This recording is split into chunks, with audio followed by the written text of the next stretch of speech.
कक्षा 6 से बीएससी तक की भौतिक विज्ञान, गणित और विविध प्रतियोगी परीक्षाओं हेतु रीजनिंग एवं गणित की कक्षाएं निःशुल्क प्राप्त करें।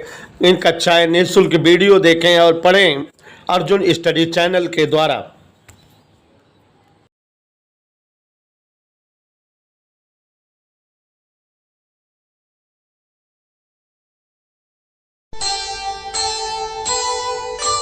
कर्म करे किस्मत बने, जीवन का यह मर्म प्राणी तेरे हाथ में, तेरा अपना कर्म, तेरा अपना।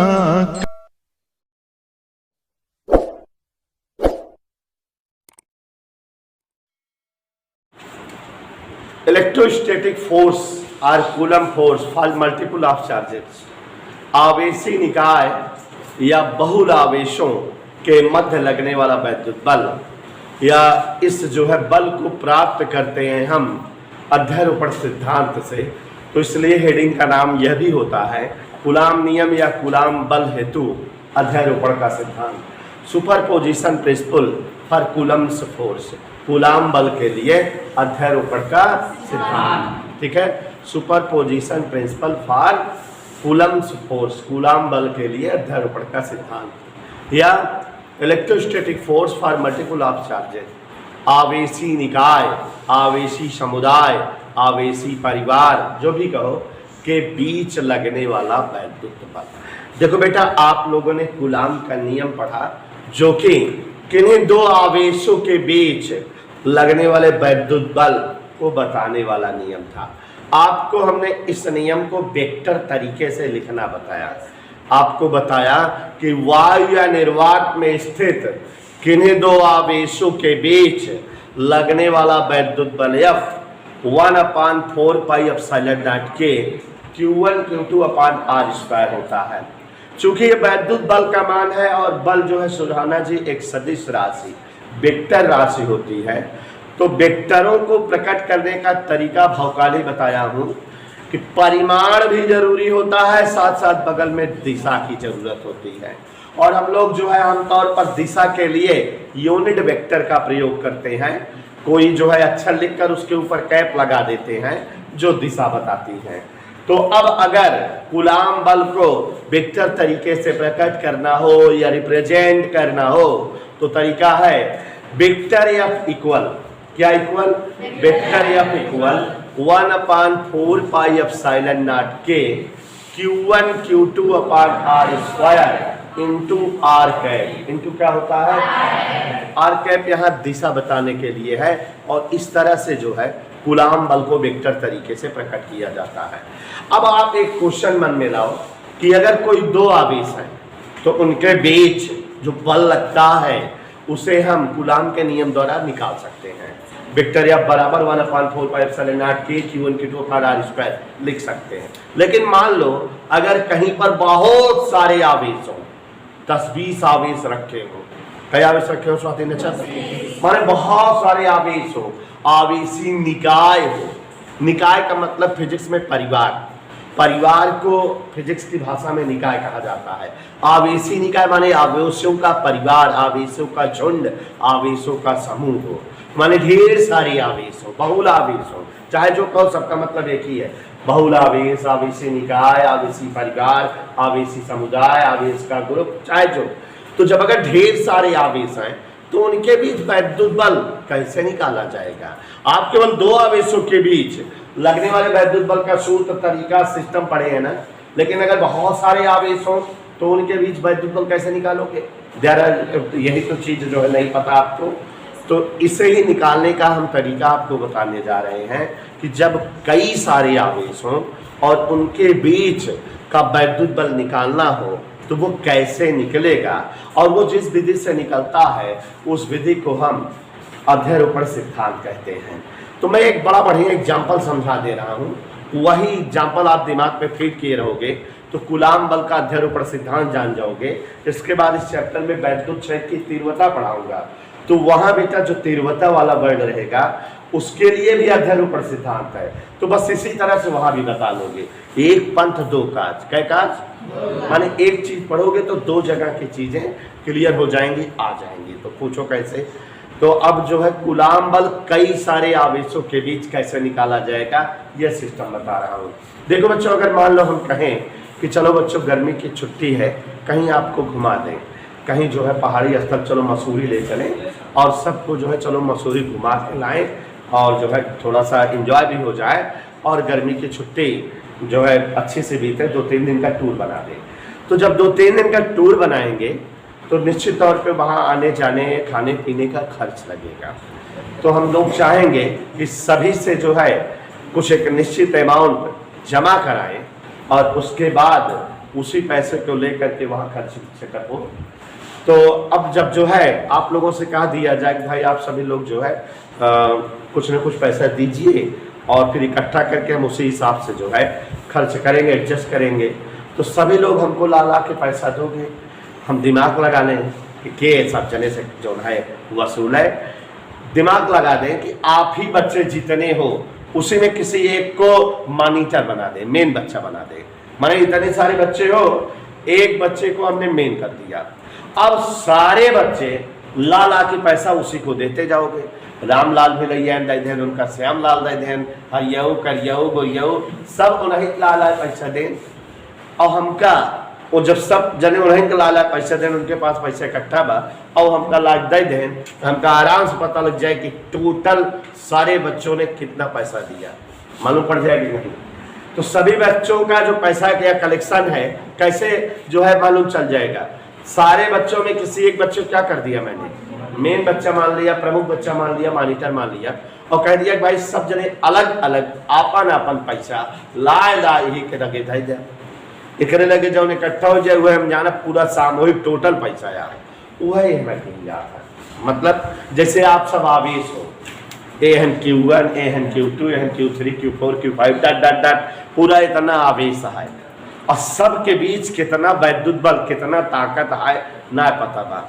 तो एक बच्चा का एक आवेश का मेन आवेश मान ली Q1 मेन है। तो अब जौन Q2 है दूसरा का आवेश है वो इन पे बल लगाओ तो कि ना उसका पता लगा ली कितना है। Q3 पे कितना बल लगा होगा, Q4 कितना बल लगा होगा, Q5 माने सारे आवेशों में किसी एक आवेश को मूल आवेश मान लिए और इस आवेश पर अन्य आवेशों द्वारा क्या निकाले, वैद्युत बल। माने हर आवेश Q2 भी डाल रहा है, Q3 भी डाल रहा है, Q4 भी, Q5 भी, Q6 भी, Q7 भी, Q8 भी, सारे आवेश इस पर वैद्युत बल लगा रहे हैं और सभी बलों को वेक्टर तरीके से जोड़ दो क्योंकि बल सदिश राशि है। सभी बलों को दूसरे वाले आवेश ने, तीसरे वाले आवेश ने, चौथे वाले आवेश ने जो भी बल लगाया उसको किस विधि से जोड़ दो और यही जो है टोटल आवेशों के बीच लगने वाला वैद्युत बल हो जाएगा। जैसे अभी फुल कनेक्शन हो गया था कि एक लड़के के पास अन्य सभी बच्चों ने अपना अपना पैसा या कलेक्शन दे दिया और उस बच्चे के पास जितना टोटल पैसा था वही इस पूरे ग्रुप का पैसा हो गया। तो वैसे ही ये आवेशों का जो निकाय है, ये आवेशों का जो समूह है, उनमें से किसी एक आवेश को मेन आवेश मान ले और शेष अन्य आवेशों द्वारा इस पर जितना वैद्युत बल लगता है सबका वेक्टर सम, वेक्टर योग निकाल लें तो वही इस पूरे आवेश निकाय का वैद्युत बल हो जाएगा कि नहीं। और ये जो तरीका है वैद्युत बल निकालने का, इसी को ही कूलाम बल हेतु अध्यारोपण सिद्धांत कहते हैं। तो अब हम बोलेंगे कि आवेशों का समूह या आवेश, कई सारे आवेश मिलकर आवेशी निकाय बनाते हैं। क्या बोलेंगे, कई सारे आवेश मिलकर क्या बनाते हैं और इन आवेशों के बीच लगने वाला परिणामी वैद्युत बल अध्यारोपण सिद्धांत द्वारा ज्ञात किया जाता है। यह भी क्लियर हो गया।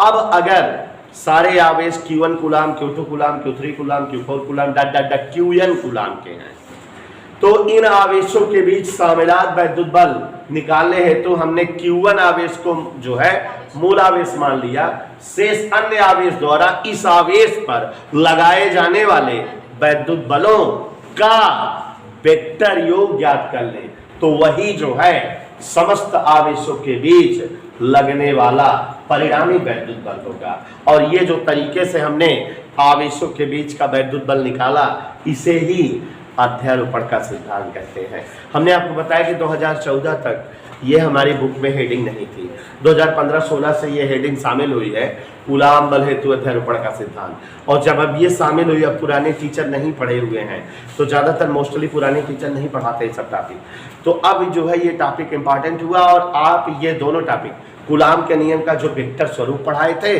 और कूलाम के नियम के लिए अध्यारोपण सिद्धांत, दोनों ही मेन है, और इसको जो है अच्छे से कंठस्थ करके तैयार करके रखिएगा।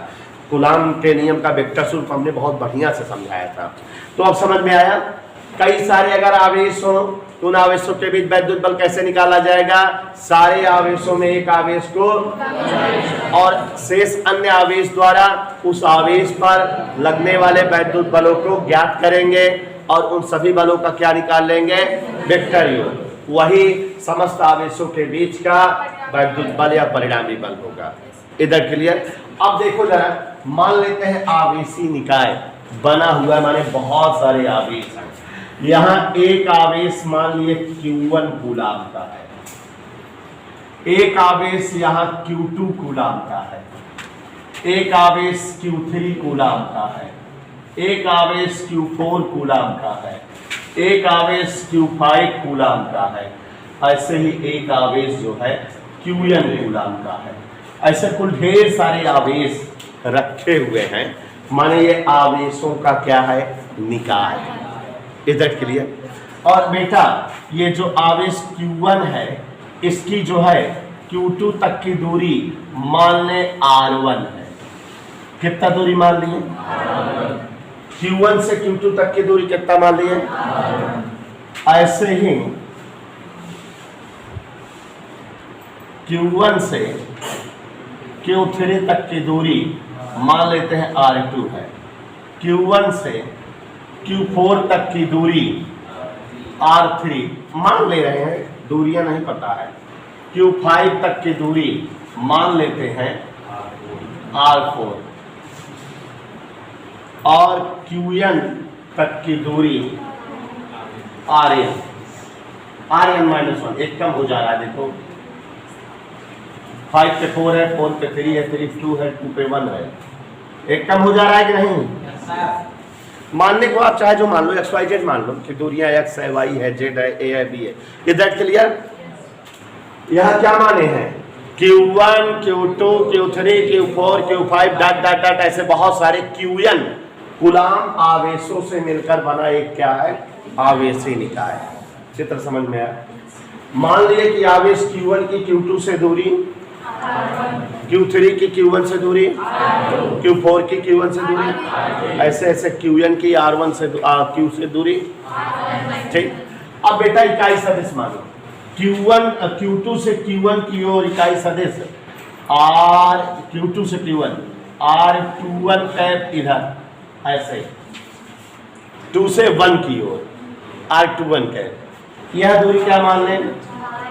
R31। Q3 से Q1 की ओर। Q4 वाली क्या मान लें?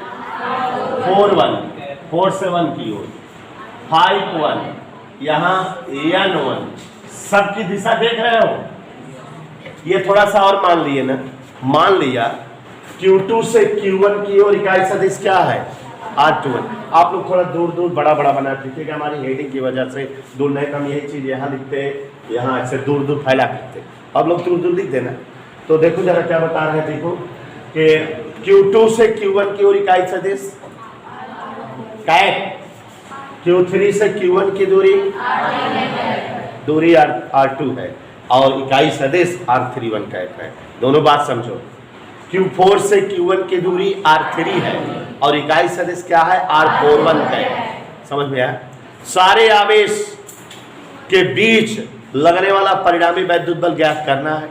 तो सारे आवेश इस Q1 पर बल लगा रहे होंगे कि नहीं? कोई बोलेगा नहीं, जिससे पूछेंगे बताएगा। अंकित प्रजापति, आवेश Q2 आवेश Q1 पर कितना बल लगाएगा? ये क्या है? अनिरुद्ध बल पूछ रहे हैं, आप लोग थोड़ा होश में रहो। तो उसमें F21 कैप, पता नहीं F21 वेक्टर में पता नहीं तुम लोग का दिमाग कहाँ काम कर रहा है। बल पूछ रहे हैं तो F से व्यक्त होगा, R चिल्ला रहे हो। तो यहाँ Q2 द्वारा Q1 पर बल F21 वेक्टर में, वेक्टर F21 दिशा भी Q1 की ओर, और Q3 द्वारा Q1 पर बल वेक्टर F31, यहाँ वेक्टर F41, यहाँ वेक्टर F, और यहाँ इज दैट क्लियर? बोलोगे कैसे? चित्र का वर्णन, चित्र तो समझ गए कि माना Q1 Q2 Q3 Q4 dot dot dot Qn आवेशों से मिलकर बना एक आवेशी समझ आया? माना आवेश Q2 की Q1 से दूरी R1, Q3 की Q1 से दूरी, Q4 की Q1 से दूरी, माना Q2 Q3 Q4 Qn की Q1 की ओर इकाई सदिश R21 cap, R31 cap, R41 तथा लगाए गए वैद्युत बल, माने सभी आवेशों द्वारा Q1 पर लगा वैद्युत बल vector F21, vector F31, vector F41, यही ना है। अब अगर हमको इस पूरे आवेशी निकाय के बीच लगने वाला वैद्युत बल, देखो कैप कहाँ लगा है? इकाई सदिश पर। बल पर क्या लगा है? वेक्टर। दूरियों पर कुछ नहीं लगा है, देखो R1 R2 R3 पर कुछ नहीं लगा, ये देखना।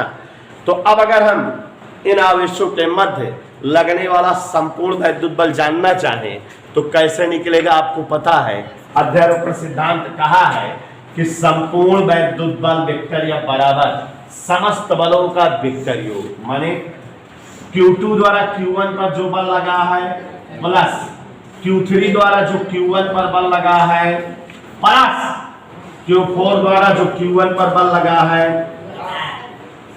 F41, F51, F61, ऐसे ही dot dot Fn1।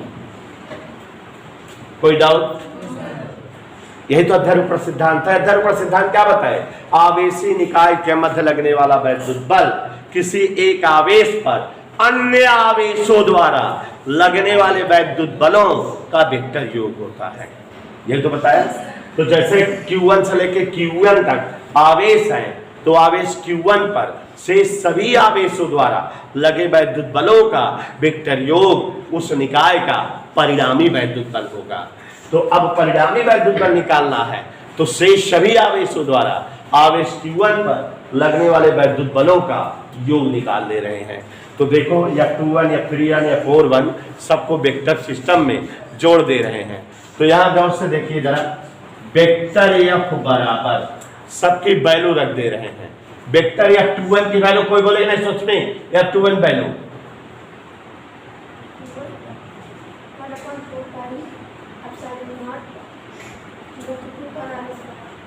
Q1 Q2, देखो इतना तुम लोग को हम गुलाम के नियम पढ़ाते पढ़ाते बुढ़े हो जा रहे हैं, लेकिन मन कहा ऐसे जैसे उखली उखली ना हो, वही डायरेक्ट मुंह से तो पूछ चोटे वन अपान, देखो फोर्स निकालने का सिस्टम बताए हैं, परिमाण बताओ, अब वेक्टर चूंकि है तो दिशा बता दो, पता नहीं क्या इसमें दिमाग खराब कर रहा है।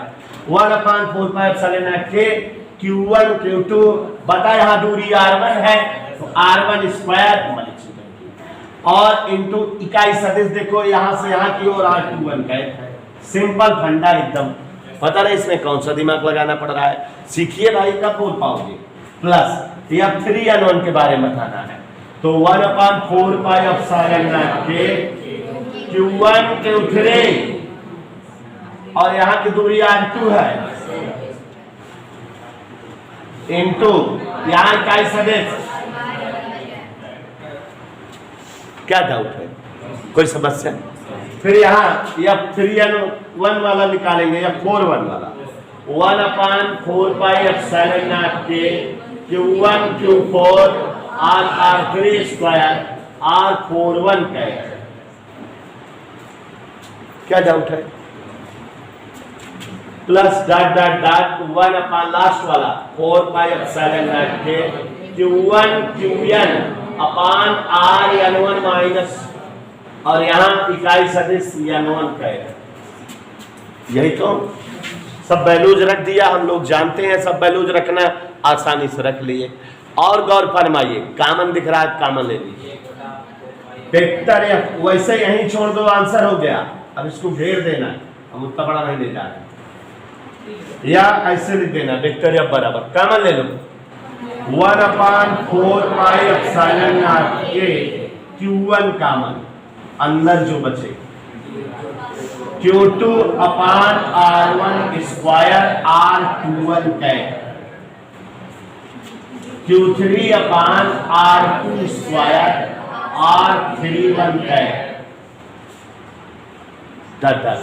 शुरू करना Qn अपान Rn-1 स्क्वायर Rn1 कैप। यही बेटा कूलाम के नियम का अध्यारोपण सिद्धांत है। मेरे ख्याल से चित्र वर्णन है, समझ में आ जाना चाहिए। ठीक है, ये आप